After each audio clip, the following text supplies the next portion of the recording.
how are you doing in the midst of quarantine? I've just been trying to stay creative, writing music. I'm working on the script and the album for my next film and album. Yeah. Great. And we'll get to that. We'll get to that in a minute. You know, I read an interview where you were talking about your creative process, Yes. and you were saying how you prefer sort of a solitary approach. So I'm wondering, in a weird way, whether quarantine has some benefit to you.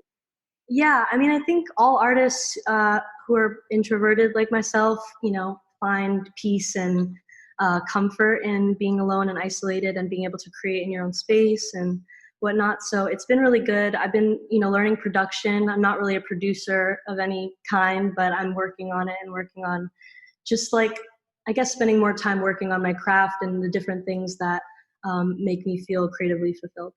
Mm. So I wrote the album first, and each song kind of came about not in sequential order. So it was completely random. I think that the earliest songs that I wrote from K through 12 were Lunchbox Friends, Strawberry Shortcake, Principal, Detention. I think those were the earliest ones, and Class Fight. Yeah. So. Yeah. So it was all pretty random. And then, I just kind of knew that I wanted to stick with this school theme, and I really wanted to portray life through school and show how it's kind of like this condensed version of life in some way, how we learn the same kind of things. And we run into the same kind of dynamics with different people. As we get older, we meet the same kinds of people that we, knew in school. So just having it relate on that kind of level for people. And yeah, I don't know. Eventually, once the album was done, I kind of just had a feeling in my stomach where I was like, okay, if I piece this together, I feel like there's a very clear storyline.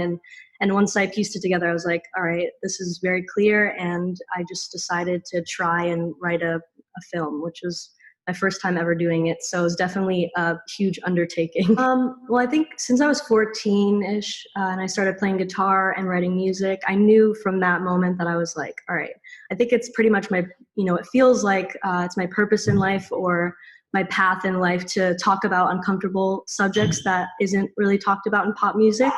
So I just wanted to see, just all the different ways that I can tell these different stories that people experience all over the world that, music is very therapeutic for me. I've had so many instances in my life where anytime I struggled with something, I would have an album, usually a Fiona Apple album to help me through it. With music, for me, I don't really think about, I guess I don't know. I don't really put that layer up when I make music. When I make music, that's when everything is the most free and just I could just express myself to the fullest without any limitations. So I think that it's really important to just give all of yourself when you're creating, at least just for me personally. Yeah.